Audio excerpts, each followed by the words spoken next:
Bu insonni vafot etganligini mahalliy videoda ham aytdim, muhokama qilmaymiz.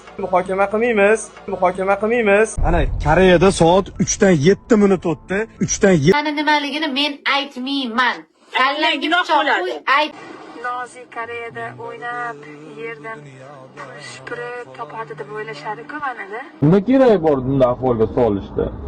Ayolini yana bir marta qaytaraman. O'zbek bo'lib turib Kanalimiz kuzatuvchilari, kanalimizga xush kelibsizlar. Mana shu video orqali sizlar Nozima tarafdorlarini bilib olishingiz mumkin. Ya'ni Nozimaning onasi va uning advokati, Taftish.uz va Dalil.uz admini bo'lgan yigit hamda Koreya Respublikasida katta yordam berayotgan qiz haqida bo'ladi efirimiz. Marhamat, videoni ko'ring, albatta like bosing. Siz like bossangiz video ko'proq tarqaydi, ko'proq insonlar ko'rsin va izohlarda o'z fikringizni qoldiring.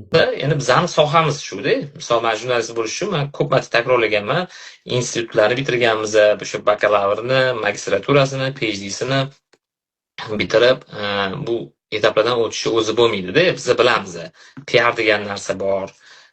Targ'ibot bu bilamiz, qayerda spektakl bo'lyapti, qayerda nima bo'lyapti, rostagasim real narsa bo'lyapti.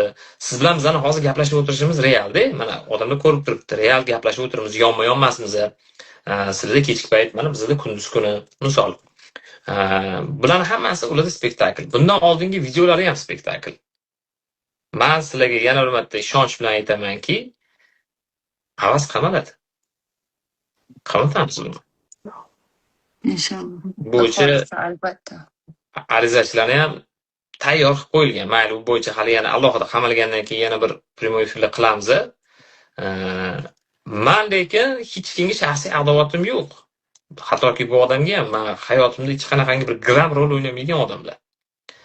Lekin bitta o'zbek ayolini yana bir marta qaytaraman. O'zbek bo'lib turib, o'zi erkak kishi bo'lib turib, uni himoya qilish o'rniga aksincha uni fohishadan olib fohishaga solib, haqoratlab, obro'sizlantirganligi, uni uyiga biron ruxsatsiz kirib, yana 5 barobar obro'sizlantirganligi, ko'ylakda turib bo'lmaydigan gaplarni gapirganligi uchun u albatta jazosini olishi kerak.